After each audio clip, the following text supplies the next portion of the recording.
Bismillahirrahmanirrahim. Assalamualaikum warahmatullahi wabarakatuh. Perkenalkan, nama saya Arman dengan NIM 222221074. Di sini saya akan menjelaskan tentang filter Kalman, teori dan aplikasi. Langsung saja kita masuk pada pendahuluan. Di situ ada definisi filter Kalman, sejarah dan perkembangan. Jadi pada slide ini kita akan membahas apa itu filter Kalman. Filter Kalman adalah algoritma estimasi yang digunakan untuk memperkirakan keadaan dari sistem dinamis terpengaruh oleh kebisingan. Diperkenalkan oleh Rudolf Kalman pada tahun 1960.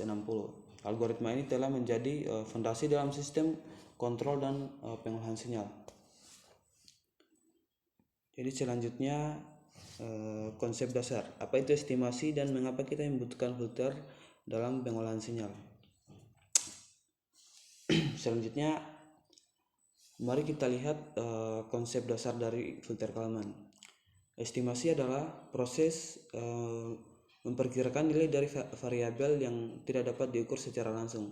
Dalam praktiknya kita sering menghadapi data yang terpengaruh oleh noise, dan filter Kalman memberikan cara untuk menghasilkan estimasi yang lebih akurat, seperti menggabungkan informasi dari model dan pengukuran.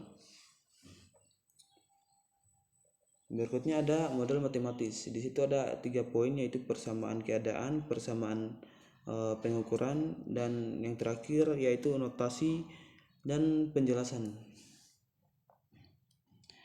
Di sini kita akan membahas model matematis yang mendasari filter Kalman.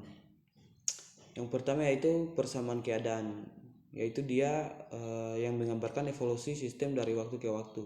Dan yang kedua persamaan pengukuran. Dia menjelaskan hubungan antara keadaan sistem dan pengukuran yang kita ambil. Terakhir yaitu notasi. Notasi ini yang digunakan dalam persamaan yang sangat penting untuk pemahaman algoritma secara keseluruhan. Kita lanjut di slide berikutnya, yaitu algoritma filter Kalman. Di situ ada prediksi dan pembaruan. Jadi pada slide ini kita akan menjelaskan algoritma filter Kalman. Algoritma filter Kalman itu sendiri ada 2 langkah utama. Yang pertama prediksi. Prediksi di mana kita memperkirakan keadaan sistem di masa depan berdasarkan model. Dan yang kedua yaitu pembaruan, di mana kita menggabungkan prediksi dengan pengukuran yang baru untuk mendapatkan estimasi yang lebih baik. Jadi proses ini berulang terus-menerus, memungkinkan kita untuk memperbaiki estimasi seiring waktu. Kita lanjut di slide ke-6, aplikasi filter Kalman. Di situ ada 3 poin, yaitu navigasi dan pelacakan, yang kedua robotika, dan yang terakhir ada keuangan. Jadi filter Kalman ini dia memiliki banyak aplikasi penting di bidang navigasi dan pelacakan. Algoritma ini digunakan untuk memperkirakan posisi dan kecepatan objek seperti dalam sistem GPS. Kalau dalam robotika, filter Kalman dia membantu robot untuk memahami lingkungan dan merencanakan gerakan. Selain itu dalam analisis keuangan, algoritma ini dia digunakan untuk memprediksi pergerakan pasar berdasarkan data historis. Selanjutnya kita bergeser ke slide ke-7. Di situ kelebihan dan kekurangan. Jadi di slide ini kita akan membahas kelebihan dan kekurangan dari filter Kalman. Kelebihannya adalah efisiensi dan optimalitas secara estimasi yang membuatnya sangat berguna dalam aplikasi real time. Namun kelemahannya adalah algoritma ini dia memerlukan model sistem yang akurat dan bisa sulit diterapkan jika model tersebut tidak sesuai dengan kenyataannya. Selanjutnya contoh kasus. Jadi di slide ini kita akan membahas contoh kasus nyata yang melibatkan filter Kalman.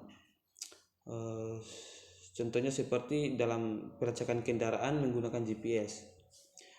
Mari kita bayangkan sebuah perusahaan pengiriman yang mengandalkan sistem GPS untuk melacak posisi kendaraan mereka secara real time.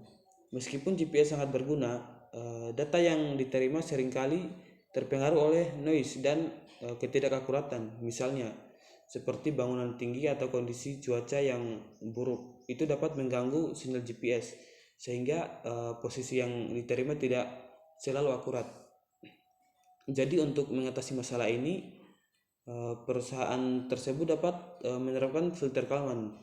Ada beberapa proses dari penerapan filter Kalman. Yang pertama yaitu mereka harus membuat model sistem yang menggunakan persamaan keadaan, dan model ini dia memperkirakan posisi dan kecepatan kendaraan berdasarkan data sebelumnya. Misalnya jika kendaraan bergerak dengan kecepatan konstan, maka model ini bisa memprediksi di mana kendaraan seharusnya berada di dalam waktu dekat.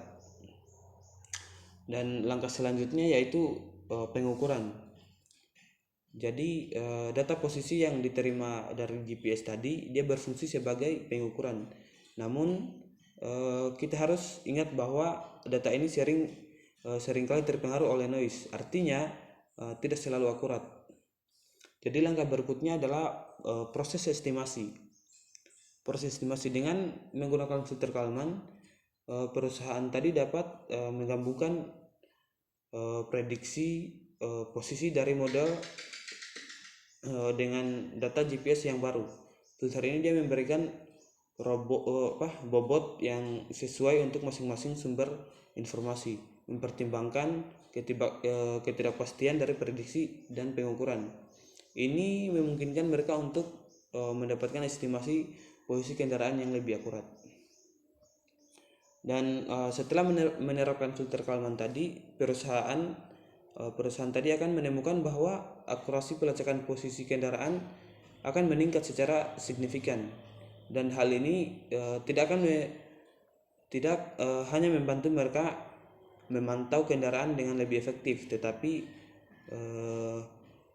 juga mengurangi waktu pengiriman dan meningkatkan kepuasan pelanggan.